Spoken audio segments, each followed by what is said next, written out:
Assalamualaikum warahmatullahi wabarakatuh. Mari kita awali pelajaran pada pagi ini dengan membaca basmalah dan doa sebelum belajar. Bismillahirrahmanirrahim. Raditu billahi robba wa bil islami dina wa bi muhammadin nabiyya wa rasula. Rabbi zidna ilma warzuqna fahma. Rabbi syrah li sadri wa yassir li amri wahlul 'uqdatam min lisani. Untuk pertemuan yang tiga sebenarnya ya, tapi materi ini masih belum selesai, maka di sini ditulis pertemuan 2, yaitu menelaah struktur dan kebahasaan teks laporan. Percobaan yang didengar atau dibaca. Percobaan sederhana untuk mendeteksi zat berbahaya pada makanan, adanya vitamin pada makanan dan lain-lain.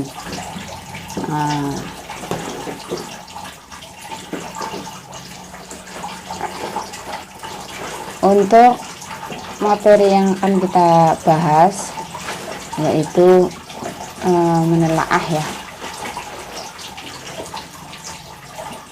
Diharapkan antum setelah menonton video ini dapat menjelaskan struktur utama teks laporan percobaan, dapat menjelaskan struktur dan sistematika penulisan teks laporan percobaan, dapat menentukan ciri-ciri kebahasaan teks laporan percobaan.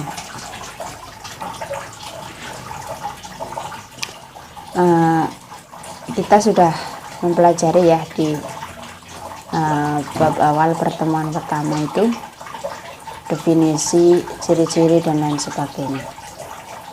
Terus untuk lebih memahami lagi kita bagaimana struktur kebahasaan daripada teks laporan percobaan ini. Untuk beberapa minggu yang lalu Ibu menyampaikan bahwa laporan percobaan itu dapat dibuat jika antum telah melakukan uji coba sederhana ya, atau hanya melihat percobaan, melihat uji coba misalnya boraks pada bakso yang antum sukai ya, favorit bagi antum semua itu bakso atau tahu bulat, apa sih kandungannya, kira-kira berbahaya atau tidak. Terus ada tujuan dalam melakukan percobaan itu, saya ingin mengetahui kandungan yang ada di dalam tahu itu apakah berbahaya atau tidak gitu ya. Terus setelah melakukan itu diharapkan ada tujuannya ya, misalnya agar orang lain juga mengetahui ya kebaikan atau manfaat dari yang kita teliti itu, misalnya yang kita lakukan percobaan itu. Ada yang struktur laporan percobaan struktur utamanya yaitu pernyataan atau umum atau mengklasifikasikan, contohnya menggambarkan klasifikasi dari sesuatu yang dibahas secara umum. Klasifikasi itu adalah pembagian. Menyatakan bahwa kandungan misalnya asam amino dalam telur, kuning telur misalnya, atau kandungan zat kimia yang terdapat pada pewarna makanan, apakah itu berbahaya atau tidak. Nah itu ya, diklasifikasikan. Terus ada yang kedua, struktur utama yang kedua itu ada uraian, menggambarkan sesuatu secara terperinci dan jelas tentang alat dan bahan yang digunakan serta langkah kerja dan hasil percobaan. Ingat, ini berbeda dengan teks prosedur. Banyak yang antum pahami dari sebagian teman antum itu adalah teks prosedur, cara membuat nasi goreng, atau cara menghidupkan komputer, atau cara mematikan kompor. Ini berbeda dengan teks laporan percobaan ya. Uji coba, melakukan uji coba ya. Memang bedanya kalau tidak bisa membedakan, bedanya sangat tipis itu ya. Cuma nanti ada ciri khasnya, antum harus paham ya. Ada struktur dengan sistematika penulisan karya ilmiah. Itu yang pertama ada judul. Mengembangkan isi teks laporan itu diawali dengan judul itu ya. Terus ada objek, merupakan benda yang akan diteliti. Objeknya apa? Oh, objeknya misalnya bakso. Oh, objeknya misalnya ubi ya. Warna ungu ubi itu terdapat apa di situ kandungannya misalnya. Terus ada pelaku percobaan. Siapa yang melakukan percobaan? Nggak mungkin antum melakukan sesuatu itu terjadi misalnya. Kenapa orang mengetahui ada kandungan borak? Mesti sudah ada yang meneliti, ada yang sudah melakukan percobaan itu. Misalnya tanpa nggak ada yang melakukan percobaan terus tahu-tahu ada teori itu, nggak mungkin ya. Makanya adanya antum juga karena adanya Allah dan karena adanya kerja sama orang tua antum gitu ya, dua orang tua antum itu jadilah antum itu. Begitupun sama dengan laporan percobaan itu ya. Tempat dan waktu percobaan itu jelas, ada tempat dan waktu percobaan itu yang akan membuktikan bahwa kevalidan sebuah data itu adanya tempat dan waktu yang menunjukkan. Jadi sampai kapanpun itu akan menguatkan data itu ya, tidak memakan waktu ya, maksudnya tidak terpengaruh mau kapanpun waktunya. Oh itu pernah dilakukan tahun sekian misalnya, tempatnya di mana, tanggal sekian dan sebagainya. Terus ada tujuannya untuk mengetahui informasi secara lengkap dan objektif mengenai proses dan hasil kegiatan itu ya. Terus ada bahan dan alat. Bahan alat yang diperlukan, misalnya ada pipet misalnya. Terus ada kandungan apa misalnya air, gelas dan seterusnya. Terus ada langkah, urutan proses kegiatan percobaan yang dilakukan secara runtun dan sistematis, dilakukan satu persatu. Misalnya dari yang pertama, kita taruhlah itu ya apa namanya, bakso itu dengan cara apa mengetahuinya, misalnya direbus maka ditusuk ketika dia kental atau dia kenyal, oh itu kandungannya apa, nanti diperpadukan dengan apa, misalnya cairan apa gitu. Terus hasil laporan percobaan, sesuatu yang ditemukan atau yang terjadi setelah melakukan kegiatan percobaan, misalnya reaksi apa yang ditemukan. Oh ternyata berubah warna. Nah, oh ternyata dia tidak berubah warna, maka kandungannya berarti apa misalnya. Itu ya. Contohnya dalam percobaan menguji zat makanan, misalnya nasi ditetesi dengan larutan logol. Nasi berubah warna menjadi ungu kehitam-hitaman. Bahan makanan tersebut mengandung karbohidrat. Nah, yaitu air ditetesi logol ya. Logol itu zat kimia ya, nanti antum menemui di SMA. Itu ditetesi. Oh, dia berwarna ungu atau kehitaman, maka dia kandungan karbohidratnya tinggi gitu misalnya. Terus di sini ada simpulan, pendapat akhir atau intisari dari hasil percobaan yang telah dilakukan. Intisarinya apa? Nah, ternyata nasi mengandung mengandung karbohidrat yang sangat tinggi, sekian persen misalnya. Contoh bahan makanan yang mengandung karbohidrat jika ditetesi larutan lugol akan berubah warna menjadi ungu kehitam-hitaman. Itu simpulan inti ya, intisari dari percobaan itu yang akan dicari itu ya, hasilnya yang dicari informasinya itu gitu, kandungannya apa gitu. Terus ada daftar pustaka. Lah, ini untuk menguatkan. Jadi ada rujukan yang dipakai, tidak sembarang ya. Buku-buku yang kita gunakan sebagai referensi dalam menyusun teks laporan percobaan.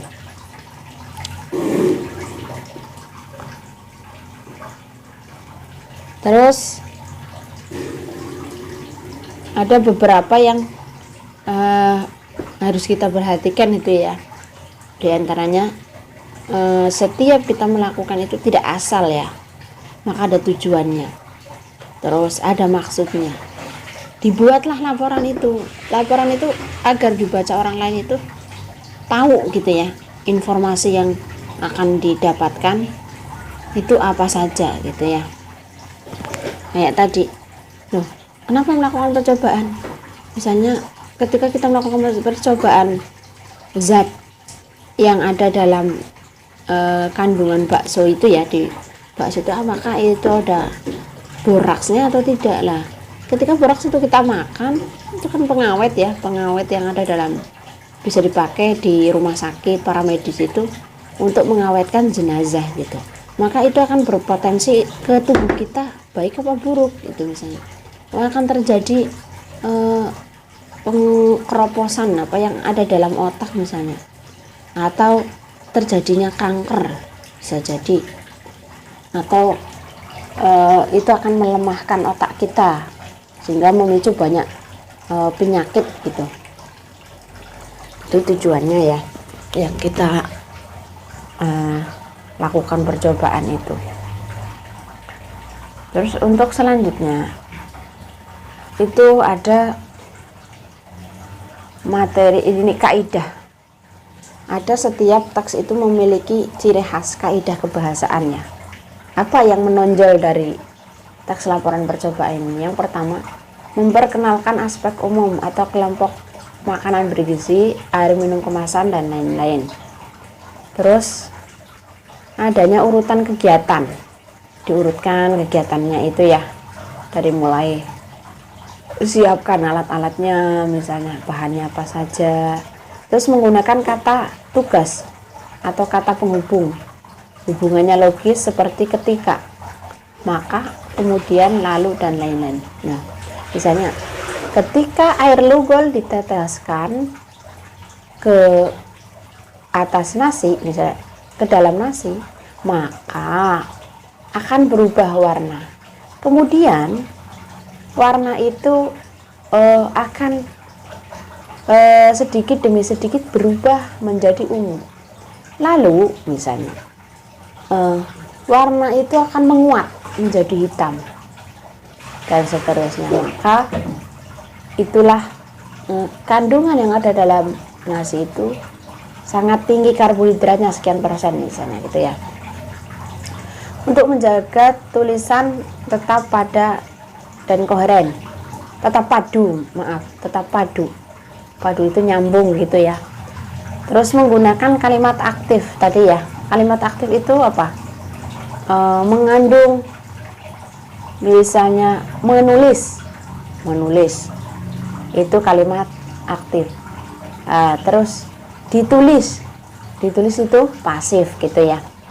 Atau menyapu, misalnya Ines menyapu kuburan, itu kalimat aktif ya.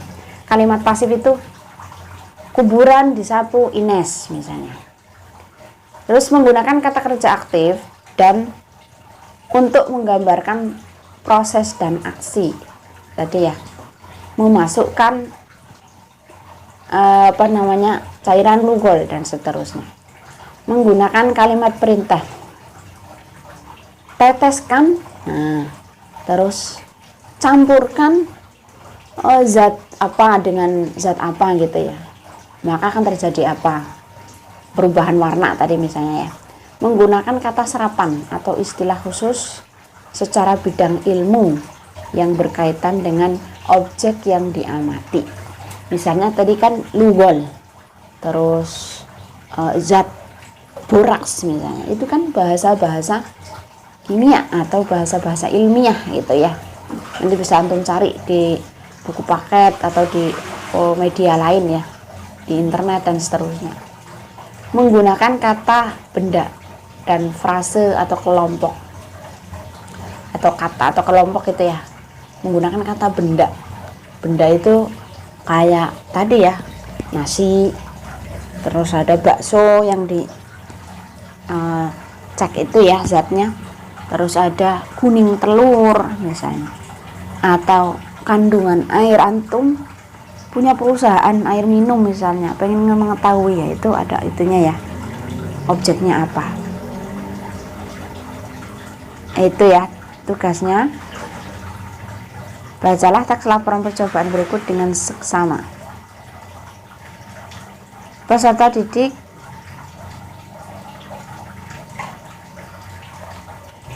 siswa SMP Negeri 2 Kupang melakukan ini ya, percobaan apa?